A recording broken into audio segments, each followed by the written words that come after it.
So I'm wondering, why aren't we doing it?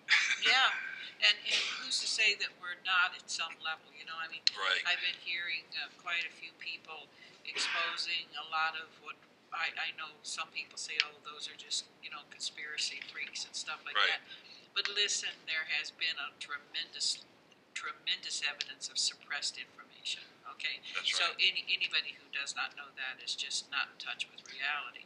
Yeah. So who's to say that there aren't powerful? Because I've talked to some political people, even coming here and working within some of our state officials, and people at that level are very convinced that there are tremendous places here on earth in various countries and kind of no man's lands, okay, nobody taking blame or credit or whatever for Yeah. it, to where there are very, very extreme research and development being done with that. And I remember a person showing me a picture of Richard Nixon way back then, okay, sitting in front of a laptop computer. Oh yeah.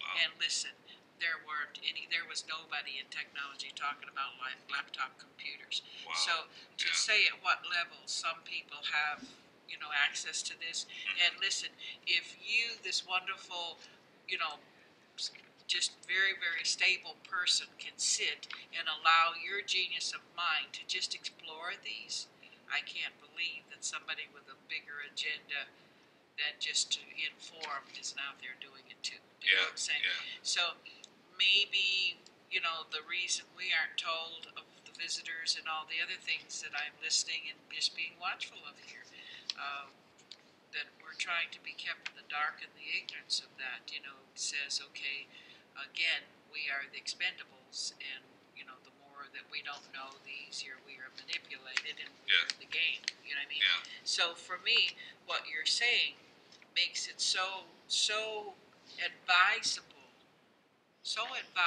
for people to get to your material and hear the practical perspective of why we can accept that they can do this. Because, like I said, I don't pretend to be on some of the levels of genius I've heard reporting and talking here, and of course, just willing to listen.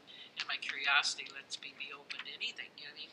But to hear that that we have to accept that these are parallel worlds and Right. that these are time travelers. And I remembered the book that you had given us and the lecture you'd given, and I thought, that doesn't work. I've heard too much on the other argument of that to say Right. there's evidence that that does work and that they can come that distance and that they are that intelligent. And when people actually will say, well, then why don't they make themselves more publicly announced and stuff? Well, look how ignorant we are. We shoot anything we don't agree with. Our history of wars doesn't necessarily say we are the easiest people to negotiate with. I mean, Yeah. so come here looking just a bit different than human. I mean, we kill each other over colors of skin. Tell Right. me your ears are a little bit bigger on the side of your head, and your eyes are as big as my mouth. You know what I'm saying? Right. What are we going to do with that? So until the education of which you all are doing, you are on the frontier of making sure we have the education to be more open-minded. My excitement, and for years, my whole interest. I'm a self-made scientist in research of the brain. We don't have the neurons to accept this stuff firsthand. You have to develop that neuron. You have to let yourself be exposed to enough information that you have a pathway there that you can let a little bit more of that come into the realities of what you can accept. And your material does that, Robert. Your material does that in a very genius way. So it's very exciting. Thank you. I was in academia, and there was astronomers working right next door to me, and I would ask them, do you believe in UFOs? And almost instantly the answer was no. If you ask them, do you think there's other life out there? Almost instantly they'd say yes. So what happened there? Well, they don't think they can reach us in time because the spaces, the stars are so far apart that they can't get it. Well, with the 100G acceleration, and I give a graph, they could travel halfway across the galaxy, 50,000 light years, in what would be like a month, according to their clock, because of time dilation. Yes. And especially, as you mentioned in one of your other programs, they live a long time. Even if it took them 100 years, if they can live 100,000 years, I bet they have projects. They have 10,000-year projects, like we would have a 10-year project. Yeah, a goal 10 years. Right? Yeah, so it's nothing for them. And why they don't interact with us, I think David Jacobs probably had the right answer, and that was his being a history professor. History has shown that when a more advanced civilization interacts with a less advanced civilization, that would be us, of course, we disappear. And I think they're wise enough to know that. Yeah. And there's not lots of fear around that, So, like I said, to just have to develop the neurons to allow us to see what's really being said. Right. And just talking to good people here, and it's a wonderful crowd of people that are here. Just asking them what do they think and everything, and then they say, I don't know that I really understand what's being said. And I told them, just get books, just keep reading, just keep listening. You will understand, And I don't think that people, most people will think because they don't understand that it really isn't for them, and it's just that you don't have the means and ability to take that in yet. Right. And so, people like yourself, and just giving us, well, what if maybe, just giving me the maybe. This could be if you just did this or that, allows me to take my thinking out further and further and further. Right. And that's really, really important. So I think for anybody that's coming into this particular area of interest, your books are a must for the introduction of the possibilities. If not, you're going to let all of the variations of interest and statements, like I said, people insisting it has to be parallel, or it has to be time travelers. Yeah. You say not necessarily so.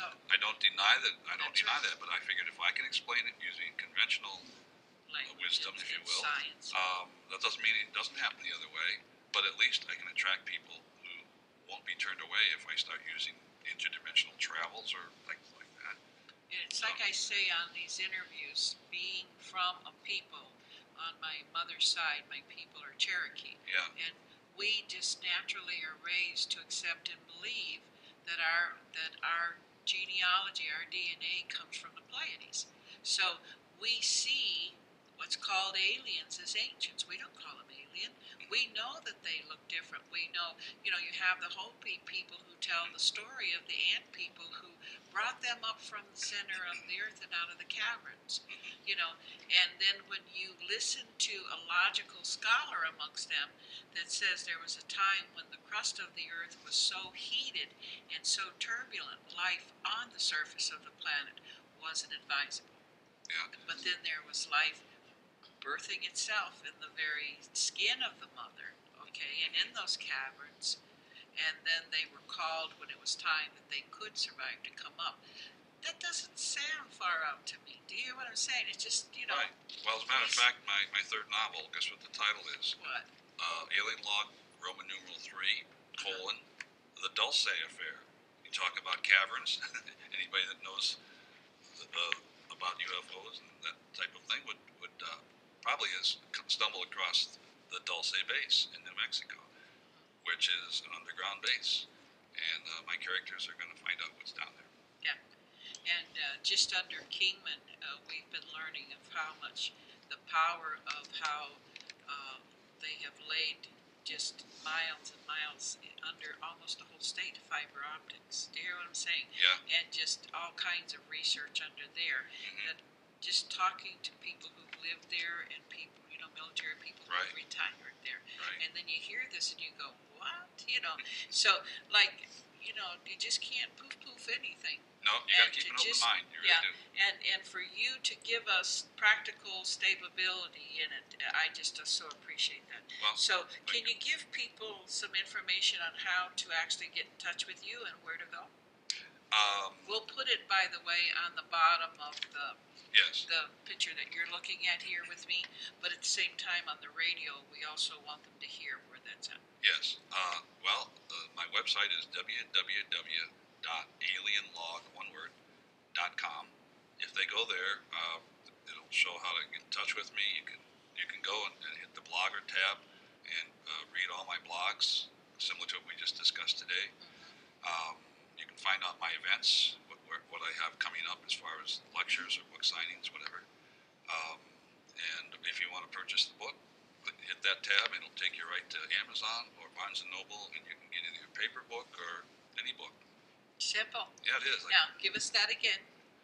www.alienlog.com.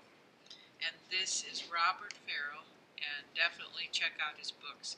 And even if you are a seasoned person to these particular ideas and thoughts and research, definitely gives you the trust and the faith to know, yes, this is possible, and they are there. Thank you very much, Robert. Well, thank you for having me. It's Thank wonderful to have you. Thank This is Consciousness Unlimited. Thank you.